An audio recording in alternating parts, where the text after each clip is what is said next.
Hello, and welcome to the Lightworker Diaries, a space for reflection, truth-telling, and soulful remembering. My name is Tiffany, and I am a truth teller, a mystic, and a mirror. These are transmissions from my heart to yours, an archive of channeled wisdom, lived stories, and the real work of becoming. May something in here stir something in you. Hello, my friend, and welcome back to the Lightworker Diaries. I often start my podcast by just speaking. I have a general idea and I just kind of let my heart pour out. And this time I have something a little bit different because I noticed a trend recently and I have a theory that I want to share with you. So the trend is this. I have been seeing women reinventing themselves as this familiar topic showing up all over social media. I first saw it with the Jessie Jean launch, and she was talking about being a woman reinventing herself, women in their 40s and 50s, millennials, which I fall into that category. And the more I saw her talking about it, of course, my algorithm shifted and was like, oh, Tiffany wants more of this. Let's show her more of it. And so I've started to see all these other women who are around the same age, all talking about how they're reinventing themselves. And so I did a little bit of research before I will give you my theory. And it was confirmed that this generation, this millennial generation, is in fact leaving corporate at a very high rate. I saw even one, I didn't fact check it, so take this with a grain of salt, but I even saw one statistic saying that over 65% of millennial women were either talking about leaving, have left, or are in the process of leaving corporate for a different career.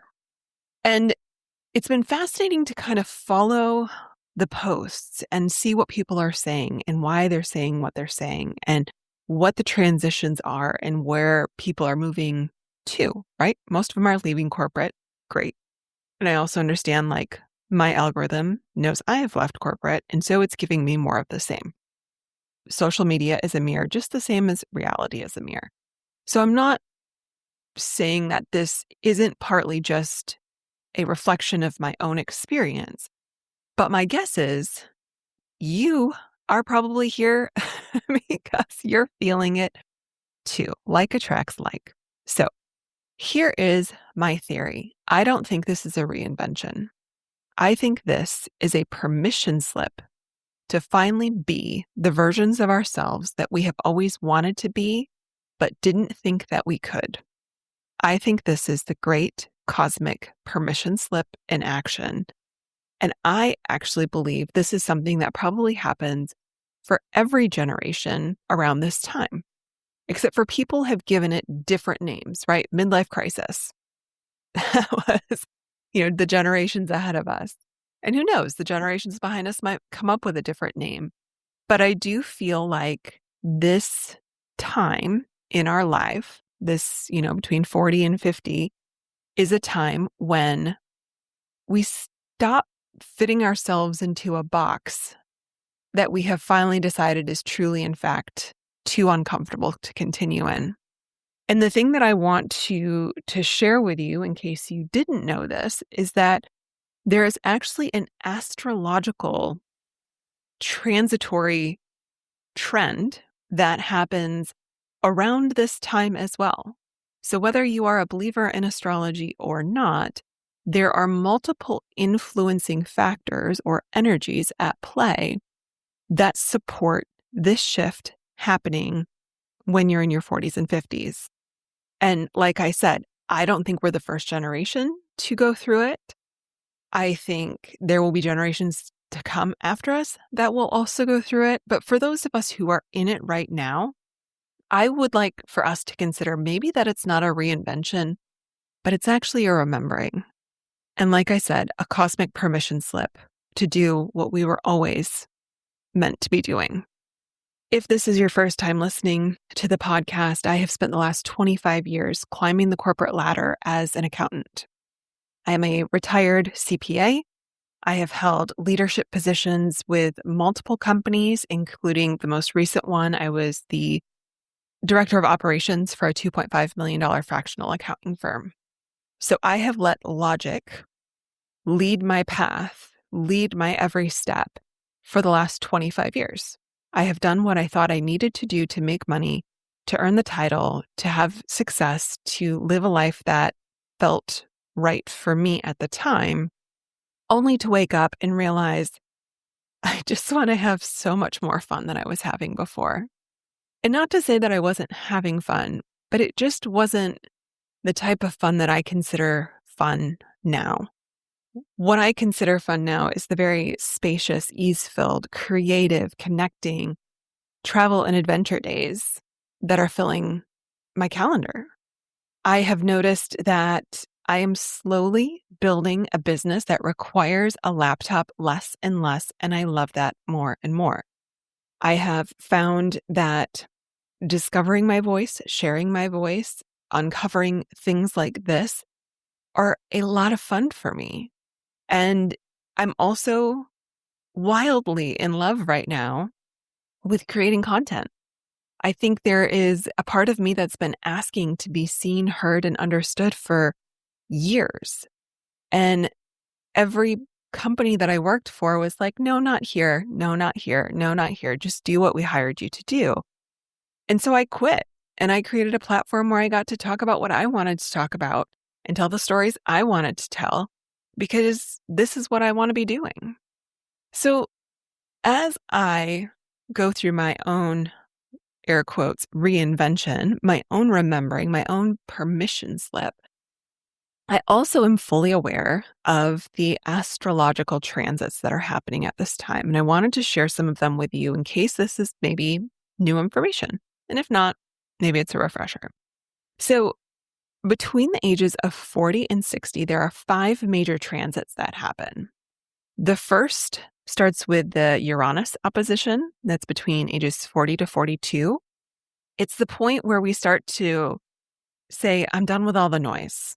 I've been so worried about all these things, about what's acceptable, about how to do it right.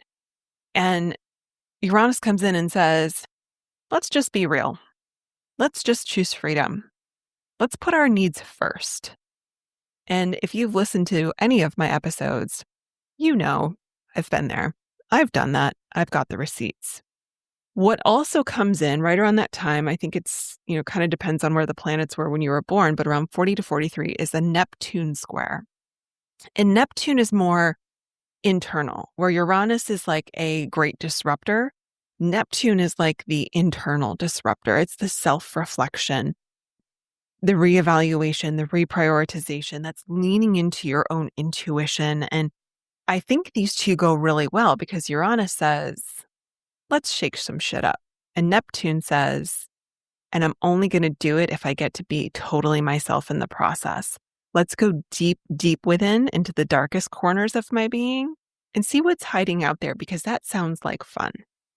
So this is where it starts to get foggy, because you start to address the parts of you that you haven't wanted to address for a long time.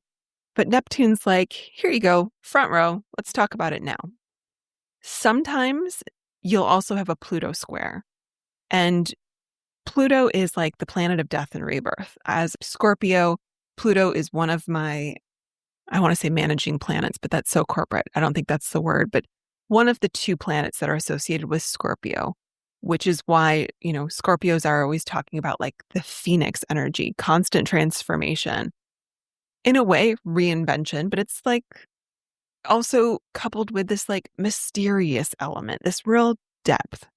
So when you get that Pluto square, suddenly you're looking at major changes in how you show up in the world, right? Transformation at a soul level. So once you get through this initial shakeup, astrology, the planets say, girl, we're not done with you. They send in Chiron. Chiron is an asteroid. And your Chiron return sometimes happens between 49 to 51. For those millennials, I've seen a couple different reels that are saying anywhere from 1976 to 1985. If you were born in that space, Chiron return can be happening anytime around now. I think mine has actually passed, But Chiron has also recently shifted from Aries into Taurus just a few days ago. And if your original Chiron was in Aries, you might be healing wounds around self-worth, asserting yourself.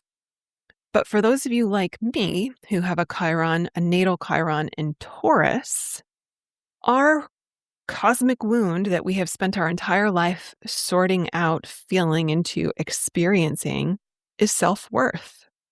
It is our innate value and also value of things. And my 25-year accounting career is an example of that. I have studied money from almost every aspect that I could imagine, whether that is like totally logical accounting, everything has its place, to the energetics of money, to budgeting, to investing, to, really all angles. And with that, I've also been exploring my own value. I've taken multiple jobs where I was completely underpaid, and I didn't realize it until I moved up so quickly and then was replaced by 4 people because they were like, "Oh, you actually did a lot of stuff while you were here." And I was like, "Yeah, I did. Thanks for finally noticing." So you hit your Chiron return and suddenly you're faced with this lifelong wound in a new way. And after that, as if there wasn't already enough on your cosmic astrological plate, Saturn returns. Oh, big beefy teacher just comes back in and is like, "Did you learn your lesson? Because if not, I'll feed it to you one more time." We've all been through that first Saturn return that happens around your 30s.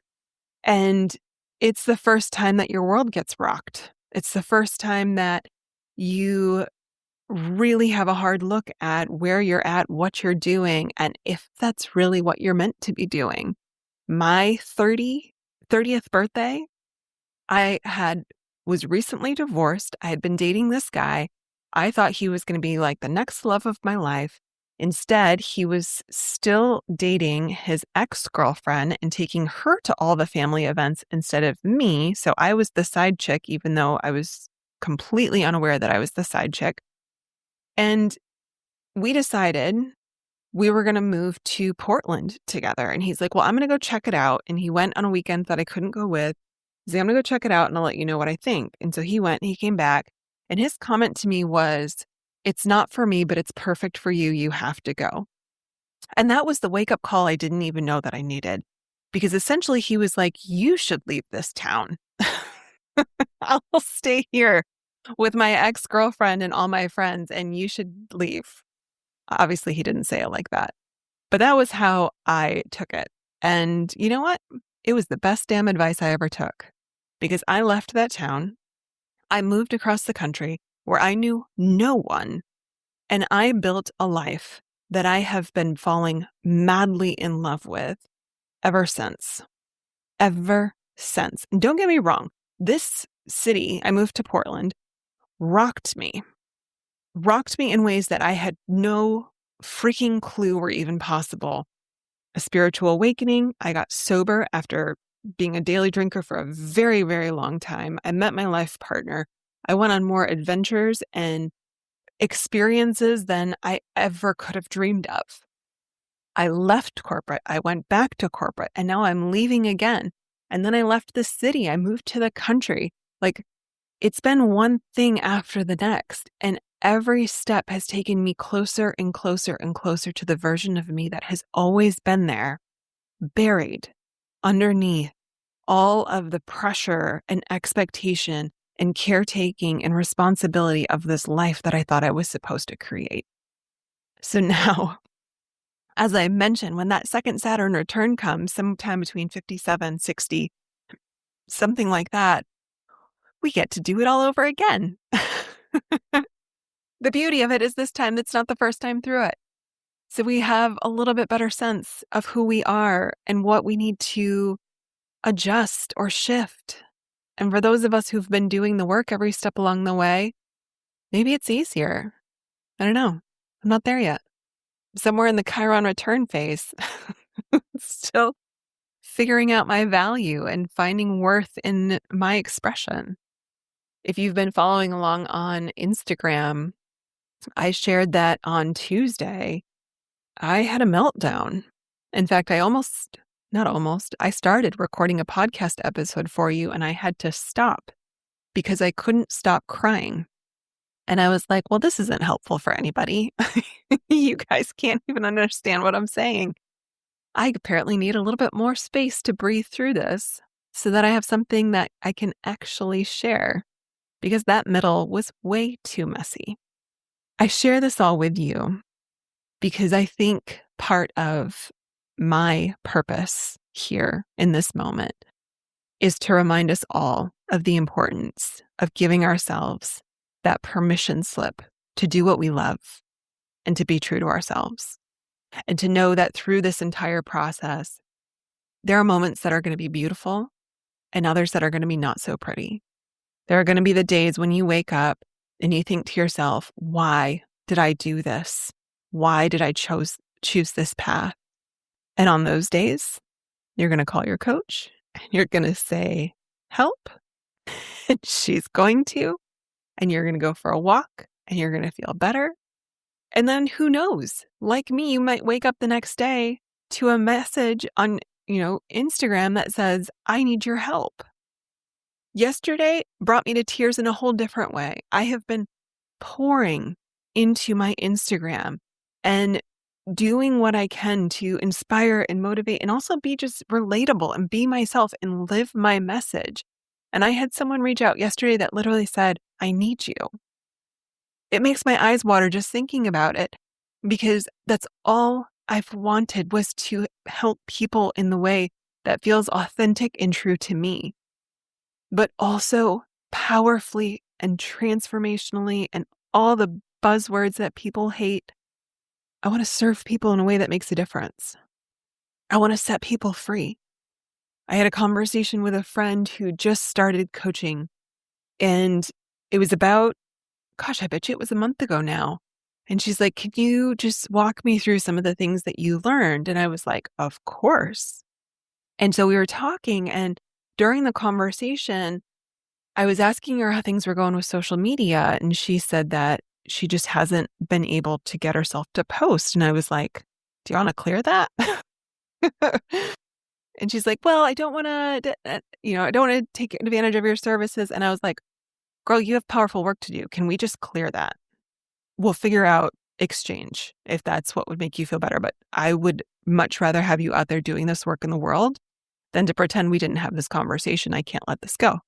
And she's okay. And we cleared it. Under 5 minutes, we cleared it.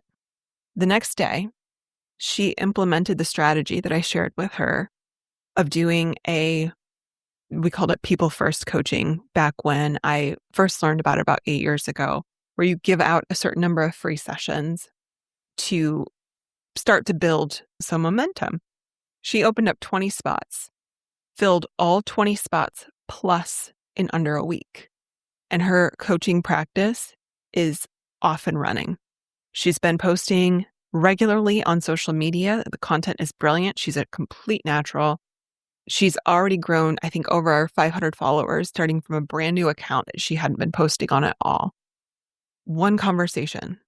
That wasn't even the point of the conversation. She'd asked me just to ask me a couple questions, and I just wanted to connect with her because we haven't talked in a while. That's the power of one meaningful conversation. That's the work that I want to be doing in this world. And I like to think that these podcasts are an example of that. Like, you could listen to this and make a different decision as a result. I like to imagine that's possible. I like to imagine that that's already happening, because there's a lot of you who are actually listening. You're tuning in, just the same as I listen to the podcasts that I listen to because they change something in me. And for many of them, they often give me the permission slip or the mindset shift to do the thing that I actually want to be doing. So if you're one of the people, the glorious, I'm going to even put the word in there, elder millennials, like me, I can't believe they gave us that title, elder millennial. We're not ancient. But if you're in that so-called reinvention time, welcome. Welcome to the cosmic permission slip that says we get to do whatever the heck we want, because that is what we were always destined to become. I hope you have wild and reckless fun. I hope you laugh until you pee yourself. I hope you go on travels and become so spontaneous that people are like, what is she up to now? Because you're living a life so vibrant and so rich in aliveness that nothing can stop you. And I hope you come and tell me all about it. Thank you for listening to the Lightworker Diaries. If something stirred in you today, take a breath and let it land. To go deeper, you can subscribe to the written diaries on Substack. You'll find a link in the show notes. Until next time, be true to you.